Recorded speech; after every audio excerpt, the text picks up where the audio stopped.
되리라. 아멘. 예, 날씨가 참 많이 무덥죠. 요 예배당이 마치 천국같이 시원해서 그나마 좋은 것 같습니다. 저기 문만 탁 열면은 뜨거운 공기가 확 들어오는데요. 이런 무더위 속에도 불구하고 또 오늘 주일 오후 예배 오신 여러분들을 환영합니다. 지난주는 특별히 6월 26일 또 회복을 우리가 선포하고 또 그 일들로 말미암아서 또 새롭게 출발하고자 다짐을 했고, 지금 또 각 구역 모임을 하시고 또 사진을 보내주고 계십니다. 너무나도 감사를 드립니다. 앞으로 계속해서 우리 교회가 이 계기를 통해서 회복을 향하여 나아갔으면 좋겠습니다. 우리 좌우에 계신 분 이렇게 격려하면 좋겠습니다. 회복의 은혜가 넘치시길 빕니다. 우리 격려하시겠습니다. 여러분의 삶 속에, 모든 영역 속에 회복이 넘치시기를 빕니다. 오늘은 여러분들이 고대하시는 품성 시간입니다.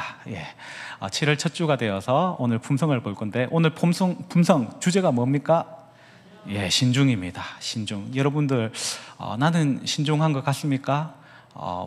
내가 생각을 할 때에 나는 신중한 삶을 살고 있는 것 같습니까? 우리 신중을 살펴볼 때에 먼저 신중이 뭘까? 우리가 살펴보면 좋겠는데요. 신중의 사전적 의미를 한번 보도록 하겠습니다. 신중의 사전적 의미 혹시 띄워주실 수 있나요? 신중의 사전적 의미 보면은 표준 국어 대사전이 뭐라고 했습니까? 매우 조심스러움. 자, 그냥 조심스러운 것도 아니고 매우 조심스러움 되어 있습니다. 그리고 고려대 한국어 대사전에는 뭐라고 되어 있습니까? 가볍게 행동하지 않고 조심스러움. 자, 공통점이 뭐죠? 조심스럽다. 신중이 뭐냐? 조심스러운 거다라고 국어사전은 이야기를 하고 있습니다. 내가 뱉은 말, 또 행했던 행동, 남에게 보이는 이 태도로 말미암아서 잘못된 일이 일어나지 않도록 조심하는 것, 이것이 바로 신중이다라고 볼 수가 있습니다. 자, 그러면은 우리 품성에서 정의하고 있는 신중은 무슨 내용일까요? 우리 신중의 정의를 다 같이 한번 읽어보겠습니다. 시작. 지혜를 짜서 해로운 태도와 말이나 행동을 피하고 통찰력 있는 조언을 하는 것. 자, 이 말들을 좀 하나하나씩 꺼내서 좀 생각을 하면 좋겠는데, 먼저 첫 번째 단서가 뭐냐면은 지혜를 짜서라고 되어 있습니다. 이 지혜라는 단어에 우리가 좀 주목을 해야 되는데, 신중이라는 단어는요, 이 키포인트가 뭐냐? 바로 지혜입니다. 지혜에서 비롯되는 품성이 바로 이 신중이기 때문에 우리가 이 단어를 깊이 생각을 해볼 필요가 있습니다. 지혜를 짠다라는 것은 어떤 사물을 파악을 하는 것, 그리고 어떤 문제를 해결하기 위하여서 여러 가지 생각을 깊이 한다는 그런 의미를 가지고 있지 않습니까? 왜 깊이 생각을 하는 것일까요? 그 뒤에 있는 내용을 위해서 신중은 생각을 한다는 것입니다. 즉, 해로운 태도라든지 말이라든지 행동을 피하기 위하여서 이 지혜를 짜는 것이 신중이다라고 정의를 하고 있습니다. 이 해로운 말, 이 말이 해롭다는 걸 여러분 어떻게 알 수 있을까요? 그리고 어떤 태도를 보였을 때에 이게 해롭다는 것을 어떻게 알 수 있죠? 어떤 행동을 했는데 이게 해롭다는 걸 어떻게 알 수 있습니까? 그 행동, 말, 태도의 결과가 누군가에게 상처를 준다든지 타인이나 나에게 큰 손해를 끼친다면 이것을 해라고 이야기를 할 것입니다. 결국 신중이라는 것은 내가 이런 태도, 말, 행동하기에 앞서서 깊이 생각하는 것을 통하여서 이 결과가 안 좋은, 즉 해를 일으키는 결과를 내지 않도록 하는 것, 이것이 바로 품성, 신중이라고 볼 수가 있는 것이죠. 그리고 신중의 정의를 보시면은 이어서 통찰력 있는 조언을 한다라고 되어 있습니다. 통찰력 있는 조언, 통찰력 있다, 이거 다른 말로 뭘로 할 수 있을까요?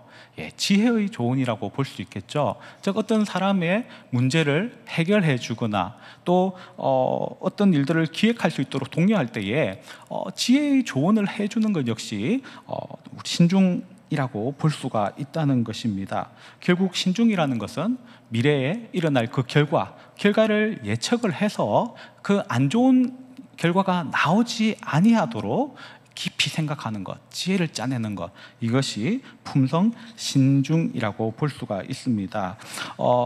여러분 혹시 MBTI 검사 해보신 적 있습니까? 그림을 한번 보여주시죠. 저는 고등학교 때 이 검사를 처음으로 했습니다. 제가 고등학교면은 몇 년 전일까요?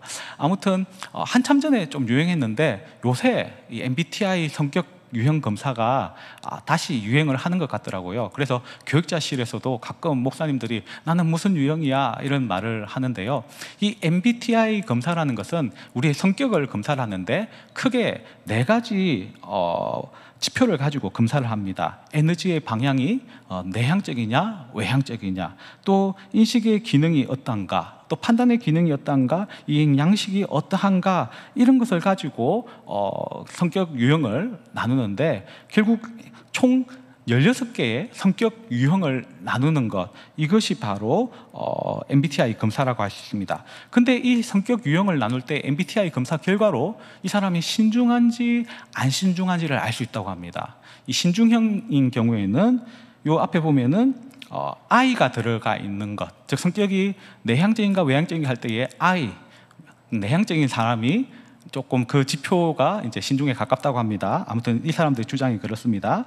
그 다음에 저기 보면은 끝에 보면은 이행 양식이 P가 아닌, 즉 판단형 J형 인식형이 아닌 판단형, 저 판단형의 특징이 뭐냐면 계획을 세우는 거고요. 인식형은 좀 일을 닥치면은 그때 이제 즉흥적으로 좀 잘 처리하는 사람들이 보통 인식형인데, 저 판단형 같은 경우에 이 신중형에 해당을 하는데, 특히 그래서 이거 합해서 IJ로 이게 같이 가는 사람들을 신중형으로 분류를 하더라고요. 이렇게 봤을 때에 여러분도 혹시 MBTI 성격 검사를 했을 때 본인이 좀 신중형이다라고 분류되시는 분 있으실까요? 예, 지금 손 들고 있죠. 예, 제가 손 들고 있죠. 예, 저는 INTJ이기 때문에 기본이 아무튼 이처럼 기질적으로 신중한 사람이 있습니다. 이 신중형의 특징이 뭐냐면은 뭔가 확고한 믿음이 없으면은 안 움직인다, 이런 특성을 가지고 있습니다. 그러면은 이런 생각이 들 수가 있습니다. 나는 뭐 기질이 원래 타고난 기질이 뭐 신중형이 아닌데 신중하지 않아도 되는 거 아닌가, 이렇게 생각을 할 수가 있을 것입니다. 그러나 그렇지 않습니다. 기질을 떠나서 그리스도인이라면은 누구나 신중해야 되기 때문입니다. 성경이 바로 그것을 말씀을 하고 있습니다. 그러면 우리는 왜 신중의 이 품성을 가져야 되는 것일까요? 첫 번째는 신중이 우리를 보호해 주기 때문에 그렇습니다. 오늘 읽었던 잠언 2장 11절부터 12절 말씀을 다시 한번 읽어보면 좋겠습니다. 시작. 근신이 너를 지키며 명철이 너를 보호하여 악한 자의 길과 패역을 말하는 자에게서 건져내리라. 아멘. 지금 보면은 근신이 너를 지킨다 할 때 이 근신이라는 단어가 신중에 해당하는 단어라고 볼 수가 있습니다. 근신이라는 것은 행동을 삼가하고 조심한다라는 그런 의미를 가지고 있는데요, 원어로는 메진마라는 단어입니다. 이 단어는 어떤 사물에 대해서 사리 분별을 깊이 해가지고 생각을 하는 것을 이 메진마라는 단어가 그 의미를 나타내는데요, 이 단어를 번역을 할 때에 우리는 개정 성경을 쓰지 않습니까? 이 바른 성경이라든지 이 공동 번역 성경에서는 이 근신이라는 단어를 신중어로 번역을 합니다. 공동 번역으로 한번 보시면은요, 이렇게 번역을 하고 있습니다.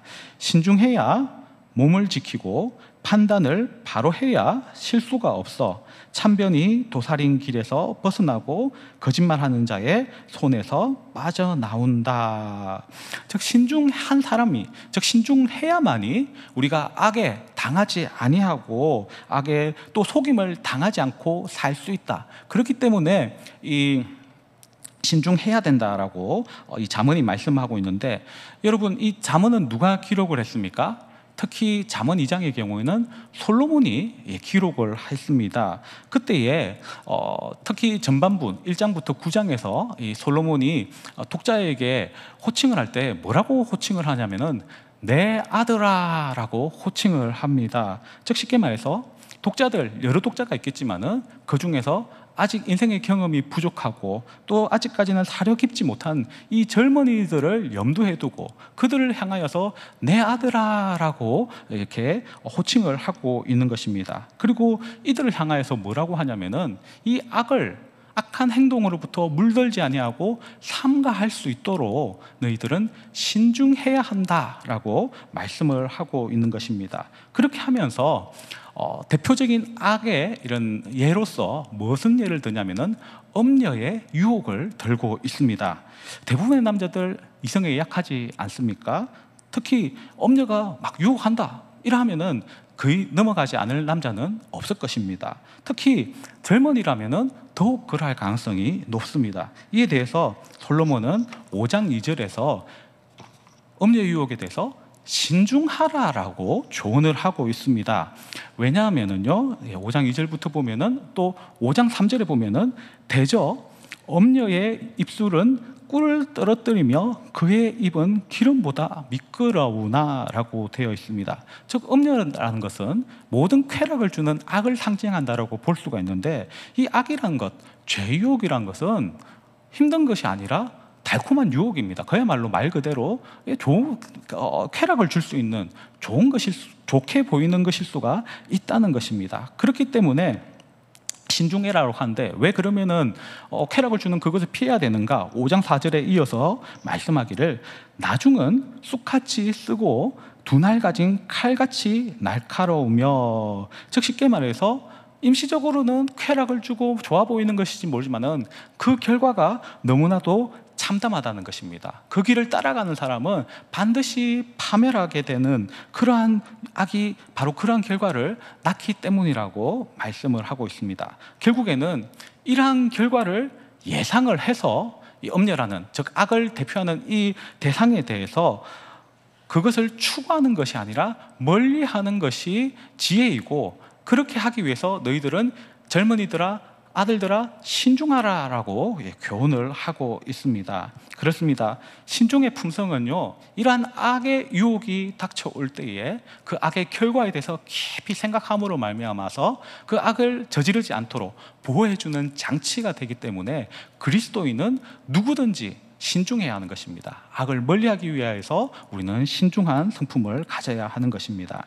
우린 또 왜 신중해야 되는 것일까요? 두 번째 이유는요, 복음의 대적자들에게 빌미를 주지 않기 위해서입니다. 이 개역 개정 성경에서 여러분들이 읽으면서 신중이라는 단어 혹시 어디서 보셨는지 기억이 나십니까? 아마 찾기가 쉽지 않을 것입니다. 신중이라고 번역을 해놓은 부분은요, 디도서, 디모데전서, 디모데후서 총 7단어만 이렇게 번역을 하고 있거든요. 그 중에서 디도서에 신중이 무려 5번이나 나오고 있습니다. 오늘 읽지 않았지만은 디도서 1장 7절부터 보시게 되면은 이 감독의 자격에 대해서 말씀을 하고 있습니다. 감독이 뭘까요? 축구 감독, 야구 감독도 있지만 이때 감독은요, 그 앞에 보면 1장 5절에 보면 장로에 대해서 이야기를 하고 있는데, 감독이라는 것은 장로를 다르게 호칭하는 그 호칭입니다. 감독에 대해서 잠시 설명을 드린다면은, 이 성경에 나와 있는 이 장로라는 것은 크게 두 가지로 분류할 수가 있습니다. 하나는 가르치는 장로이고 다른 하나는 다스리는 장로입니다. 사실 이 가르치는 일들은 누가 했을까요? 예수님이 제자들을 가르치겠죠. 그리고 그들이 사도 아닙니까? 사도들이 그 뒤에 사람들을 가르쳤습니다. 근데 사도라든지 선지자라든지 또 전도자들, 이런 사람들이 초대교회 시대 그 초창기의 사람들이 이제 한 명, 두 명씩 세월이 지나서 죽습니다. 그러면은 누가 가르쳐야 될까요? 그 가르침을 받는 사람들, 그 역할들을 해야 되는 사람들이 있는데 바로 장로들이 그 역할을 했습니다. 가르치는 이들은 돌아가고 있고, 대신에 그때 당시에 초대교회 시대부터 이단들이 계속 발현을 해서 왕성하게 이렇게 퍼져나갔기 때문에 진리를 수호할 수 있는 가르치는 이 사역이 중요했는데, 그 사역을 위하여서 특별히 가르치는 은사가 있는 그런 장로들을 개발해서 가르치는 일만 전담하도록 그렇게 했었습니다. 이것을 에베소서 4장 11절에 보면은 목사와 교사라고 이렇게 표기를 하고 있습니다. 반면에 다스리는 장로는 효율적으로 교회를 관리하기 위하여서 생겨난 직분입니다. 이 장로를 향하여서 다스리는 직이 강조되어 있는 것이 다름 아니라 감독이라고 1장 7절에서는 부르고 있는 것입니다.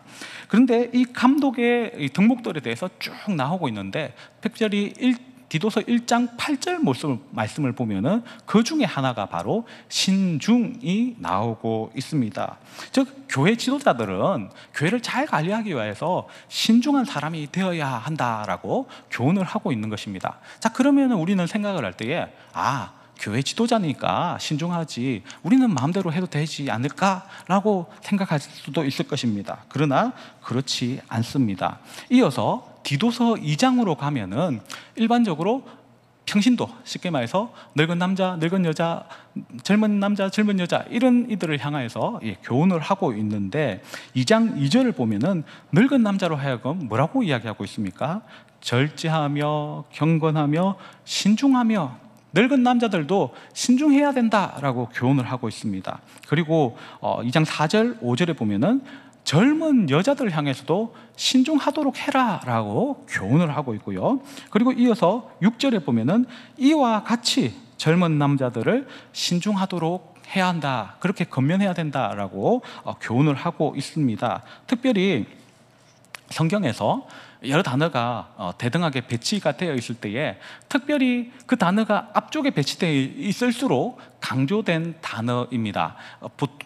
그들의, 그러니까 성경에서 사용된 히브리라든지 헬라어 문학 그 성향 자체가 첫 단어, 앞에 배치한 단어가 더 강조된 단어로서 그들이 문학적 습관을 그렇게 가지고 있는데요. 특히 이 젊은 남자들을 교훈할 때에는 신중이라는 단어가 제일 먼저 나옵니다. 왜 그렇게 했을까요? 신중 젊은이들은 아무래도 혈기가 있지 않겠습니까? 그리고 경험이 부족하니까 미숙합니다. 그렇기 때문에 신중에 대해서 더 강조를 하면서 너희들은 좀 더 깊이 생각을 해야 된다 하면서 신중을 강조하고 있습니다.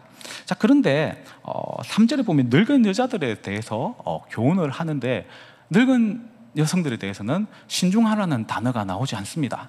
그러면은 여자는 젊을 때는 신중하다가 나이 들면 안 신중해도 되지 않을까, 이렇게 문자적으로 오해하시면 안 되겠습니다. 왜냐하면요, 문맥이 중요한데요, 젊은 여자들을 교훈하도록 하라라고 이 4절 말씀에 보면은 젊은 여자들을 교훈하라라고 하는데 그 주체가 누구냐? 바로 늙은 여자들입니다. 즉 늙은 여성들이 젊은 여성들을 향하여서 신중을 교훈하도록 해야 되는데 선생님은 안 하면서 제자들 보고 똑바로 해라 이렇게 할 수 있겠습니까? 그렇게 하려면은 먼저 선생된 나이 든 여성들이 더 그런 신중의 성품을 갖추어야 하지 않겠습니까? 즉 쉽게 말해서 사도 바울은 교회의 직분에 대해서, 성도들에 대해서 이야기를 하면서 남녀노소 막론하고 모든 성도는 신중해야 된다라고 교훈을 하고 있는 것입니다. 그리고 2장 11절부터 12절의 말씀을 보면은 모든 사람에게 구원을 주시는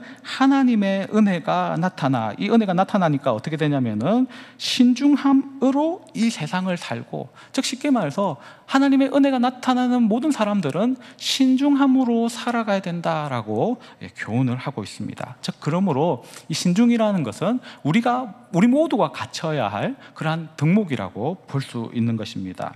그런데 사도 바울은 디도에게 이 목회 서신을 쓰면서 왜 이처럼 신중을 강조하고 있는 것일까요?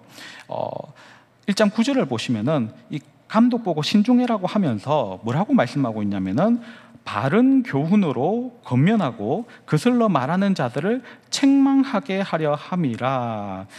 이때에 거슬러 말하는 자가 등장을 하고 있는데 이것은 복음을 반대하는, 즉 이단을 포함하는 복음의 반대자들을 일컫는 그런 말입니다.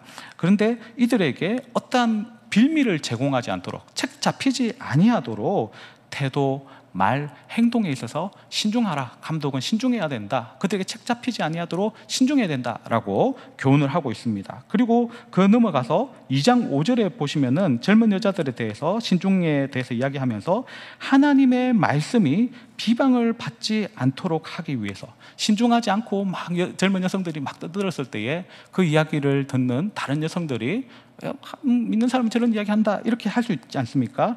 하나님의 말씀이 비방받지 아니하도록 하기 위해서 신중해야 된다. 그리고 젊은 남자들에 대해서도 2장 8절에 보시면 대적하는 자로 하여금 부끄러워 우리를 악하다 할 것이 없게 하려고 신중해야 된다라고 말씀을 하고 있습니다. 결국 이 모든 것들 종합을 해보게 되면요, 우리는 왜 신중해야 되냐? 바로 복음의 대적자들에게 일종의 비방의 빌미를 제공하지 않기 위하여서 신중한 사람이 되어야 한다는 것입니다. 그렇기 때문에 그리스도인은 누구나 신중한 그런 품성의 사람들이 되어야 하는 것입니다.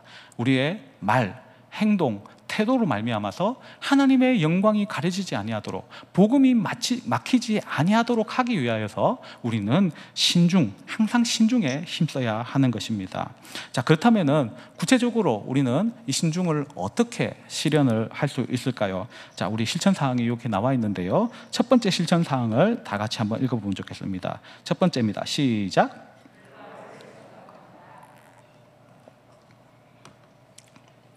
앞서 말씀을 드렸는데요, 신중에 있어서 제일 키포인트가 되는 연관된 단어가 무엇이라고 했죠? 지혜라고 말씀을 드렸습니다.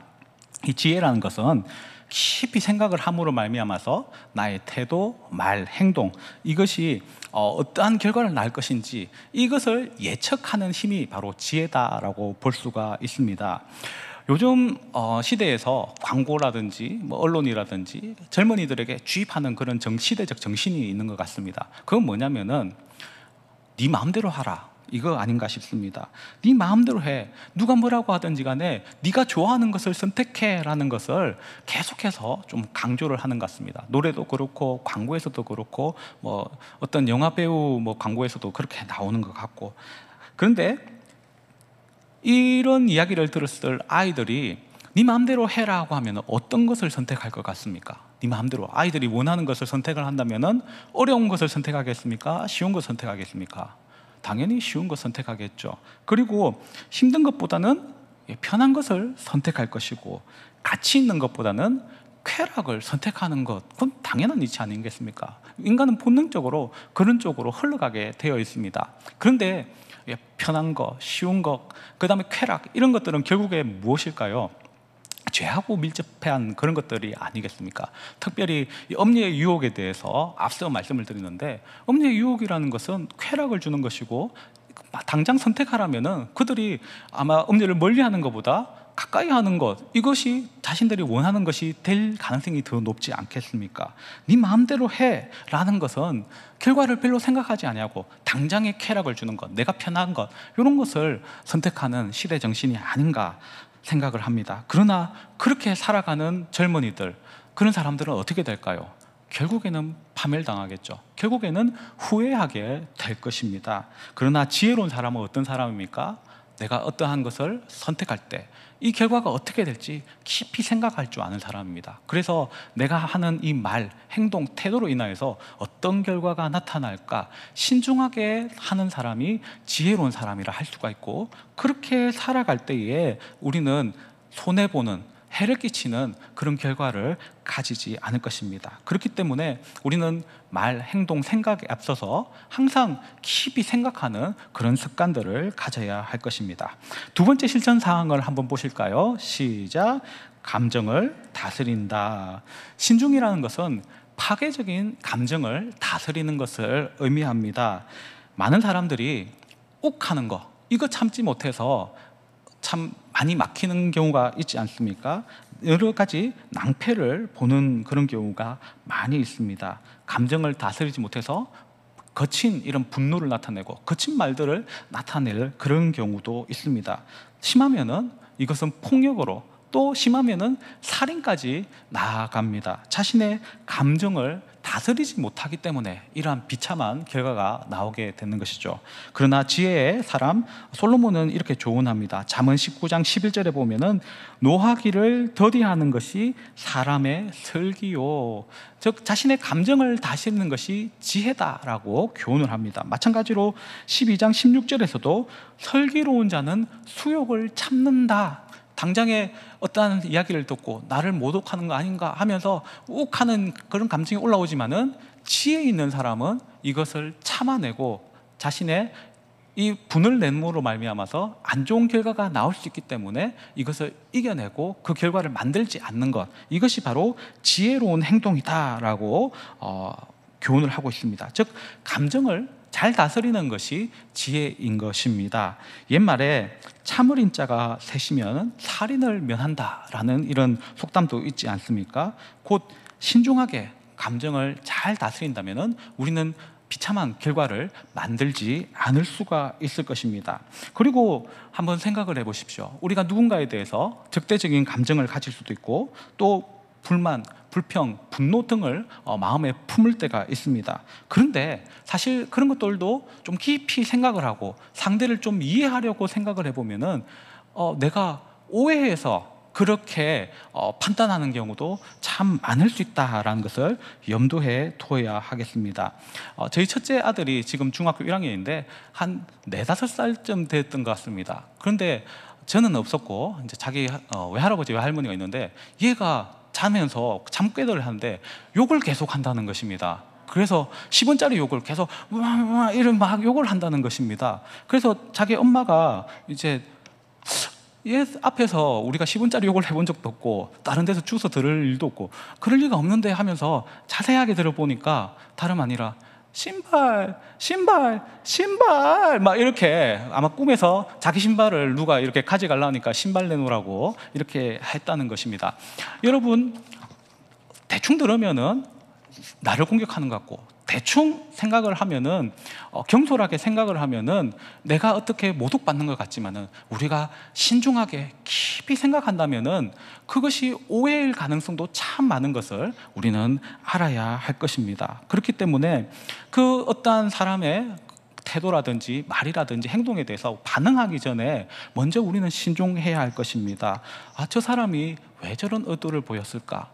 또 부정적으로 대하는 것이 아니라 최대한 포용하는 그러한 마음, 그 감정을 가지고 깊이 이해해 보려고 노력한다면 사실 우리의 이런 분이라든지 잘못된 감정의 표출들을 막을 수 있는 그런 기회는 많이 있을 것입니다. 우리는 신중할 때에 감정을 잘 다스리는 사람들이 되어야 할 것입니다.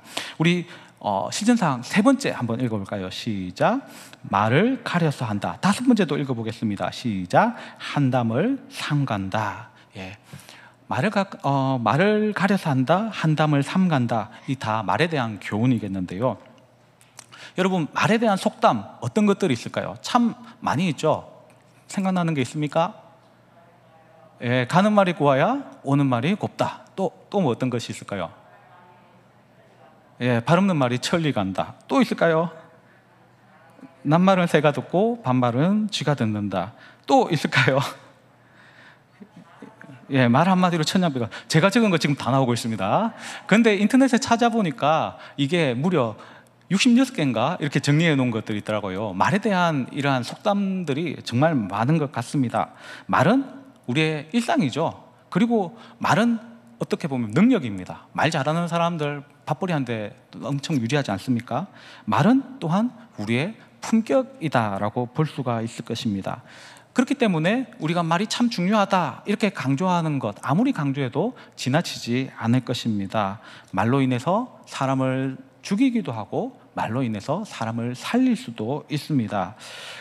지난 3월에 울진 산불이 났죠. 그 산불의 원인 혹시 밝혀졌습니까? 제가 인터넷 검색해 보니까 담배꽁초, 누군가 자동차 지나가면서 담배꽁초를 탁 투척을 했는데 그게 불씨가 되어가지고 5분 만에 그 산을 싹 휩쓸었고 그게 이제 쫙 퍼져나갔다라고 이렇게 기사가 나와 있더라고요. 결국에는 9일 동안 이 불이 이렇게 계속 활활 탔었는데 울진에서 시작된 이 불은요, 경북 울진에서 4개 읍면을 태워버렸습니다. 그리고 강원도까지 가버려가지고 삼척에 2개 읍면을 불태워버렸습니다. 작은 담배불씨 얼마나 큽니까? 뭐 요만한 거 정말 저 손톱만 하지 않습니까? 이 조그만 것이 이 큰 것들을 다 태우는 것을 볼 수가 있습니다. 이것이 이제 불의 파괴력이라고 볼 수 있는데 야고보 사도는요 말의 파괴력에 대해서 이야기할 때에 말이 마치 이 불씨와도 같다라고 이야기를 하고 있습니다.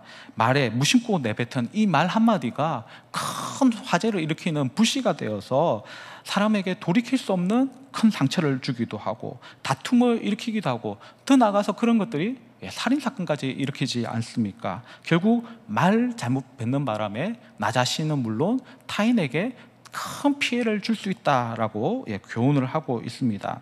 근데 말에 관한 속담을 또 찾아보니까 이런 속담도 있었습니다. 성인도 하루에 죽을 말을 3번 한다. 성인이라 하면은 말실수도 없고 완벽한 사람 같은데, 이 속담 조상들이 지혜로 만든 이 속담에서는 성인조차도 하루에 3번 정도 이렇게 죽을 말을 뱉는다라고 하는 것입니다. 즉 아무리 훌륭한 사람이라도 말실수는 언제든지 할 수 있다는 것입니다.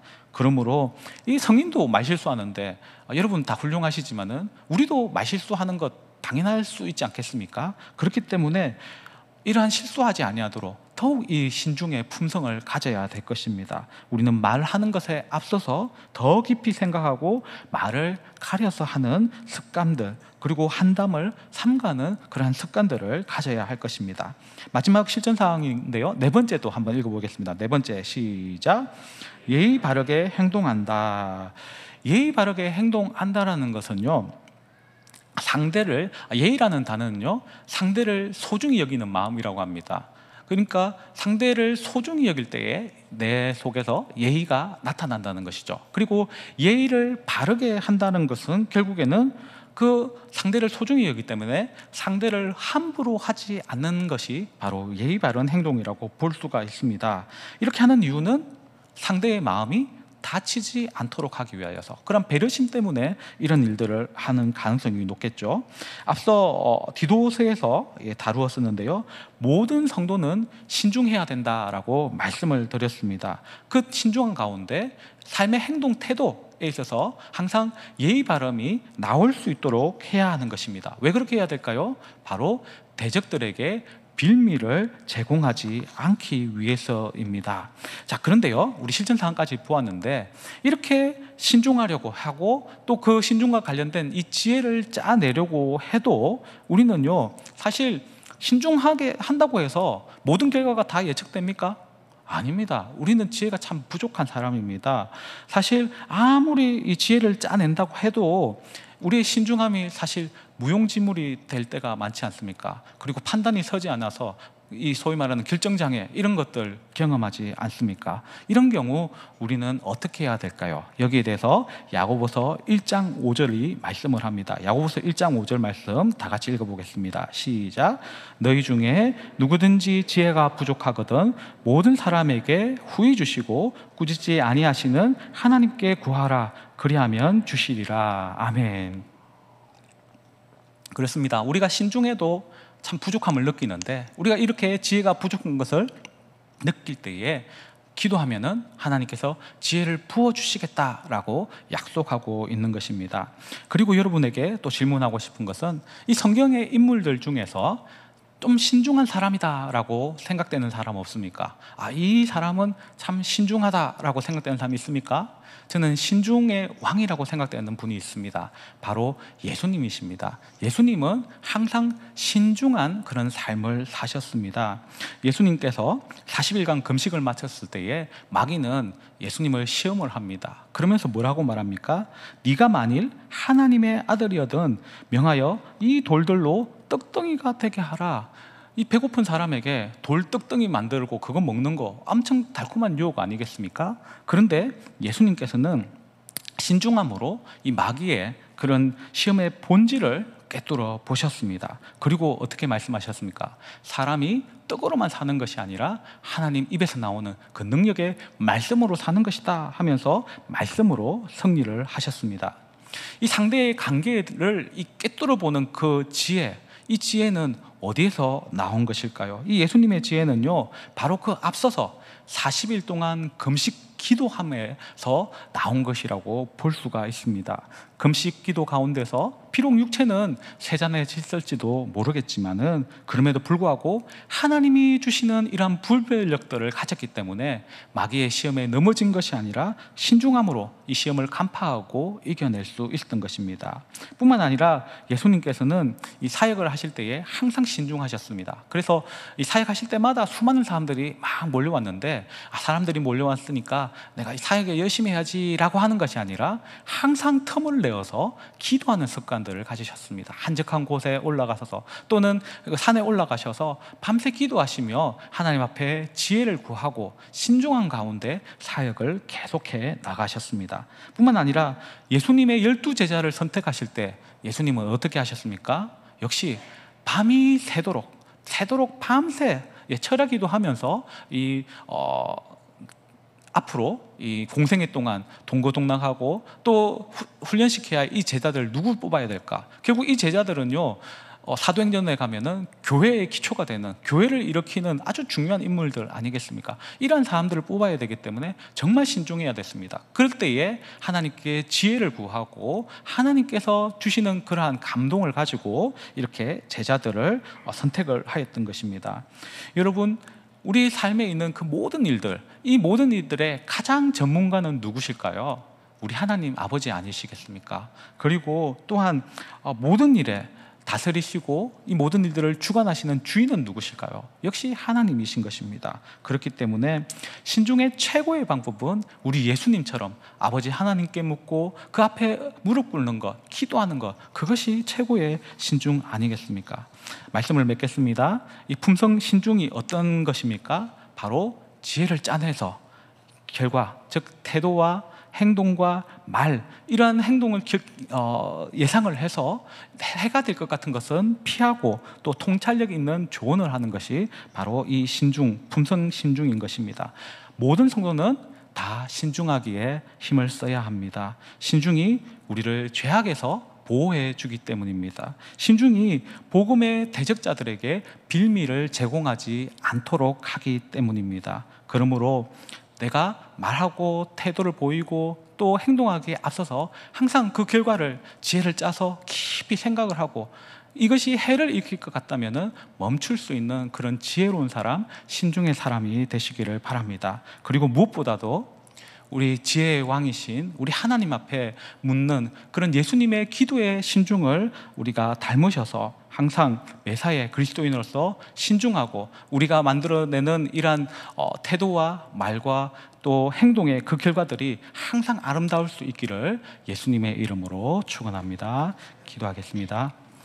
고마우신 아버지 하나님, 참으로 감사합니다. 우리를 하나님의 자녀로 불러주시고 또 주의 은혜 가운데 이런 무더운 날씨에도 불구하고 주님 앞에 나와 예배드릴 수 있는 귀한 은혜 주신 것 감사합니다. 특별히 오늘은 품성 신중을 보았는데 우리가 신중의 사람 되기를 간절히 원합니다. 주님, 우리에게 지혜를 허락하여 주셔서 우리가 말과 또 태도와 행동에 앞서서 항상 신중한 그런 그리스도인 되어서 우리의 말로 인하여 행동과 태도로 인하여서 하나님의 이름이 더럽혀지지 않게 하여 주시고 항상 하나님의 영광을 드러낼 수 있는 주의 자녀들이 되게 하시며 또한 신중함을 통하여서 모든 악을 분별하며 항상 하나님이 기뻐하시는 그 길로만 걸어갈 수 있도록 함께하여 주시옵소서. 또한 그 어떤 신중보다도 하나님 앞에 지혜를 구하는 그 예수님의 신중을 가짐으로 말미암아 주 앞에 기도할 때에 하나님이 지혜 주실 줄 믿습니다. 그 지혜로 모든 것들을 또 해결해 나가며 또 결과를 예측하며 주님이 주시는 그 지혜로 승리하는 주의 자녀들 되게 하여 주시옵소서. 이 모든 것 예수님의 이름으로 기도합니다. 아멘.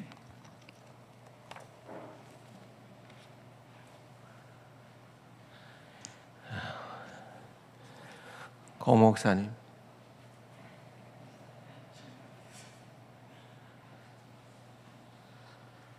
예.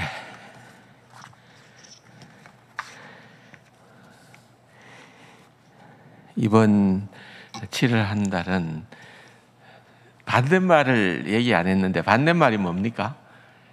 경솔하다, 경솔하다. 경솔함이 아니라 신중하게 잘 말과 행실에 있어서 정진하는 그런 한 달이 되기를 바랍니다.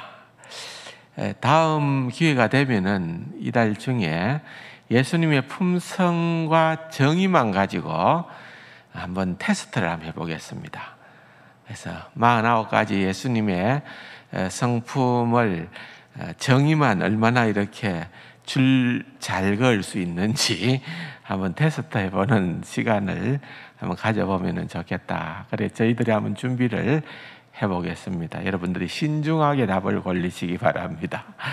예, 한 주간도 믿음으로 또 건강하게 지내고 지금 윗지방에는 계속해서 또한 집중 폭우가 내렸고 또 여기는 폭염이고 또 태풍은 큰 태풍이 하나 올라온다 했는데 방향을 또 일본어로 바꾸었다 그러고 하여튼 좀 계속 기상이 이렇게 좀 분분합니다.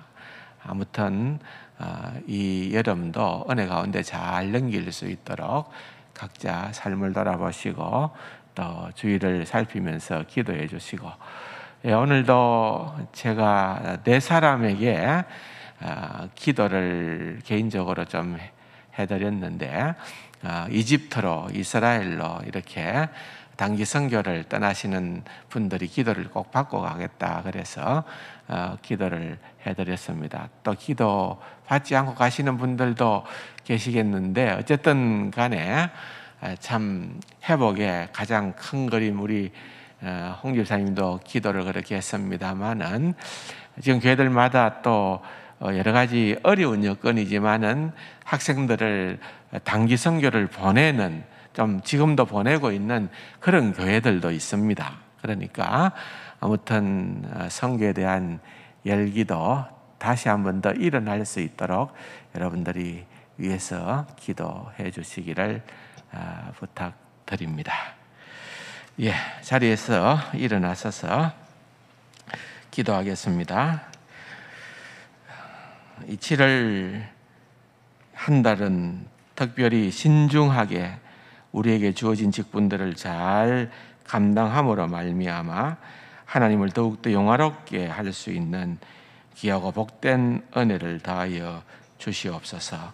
여름 성경학교와 수련회가 은혜 가운데 잘 진행되게 하여 주옵시고 특별히 하나님 나라 확장을 위하여서 인생의 소중한 부분을 물질과 시간과 아름다운 희생을 통하여서 단기 선교를 떠나는 귀한 이들에게 하나님께서 크신 은혜 다하여 주시어서 그 모든 일정이 주님이 함께하여 주시는 복된 참 은혜로운 시간들이 될 수 있도록 주님 도우시고 함께하여 주옵소서. 돌아가는 길로 주님 은혜 다하여 주시옵소서. 존귀하신 예수님의 이름으로 감사기도 드립니다. 아멘. 이제는 우리 주 예수 그리스도의 은혜와 하나님 아버지의 크신 사랑하심과 성령님의 교통하심이 사랑하는 주의 백성들 위해 지금부터 영원토록 함께 있을지어다. 아멘.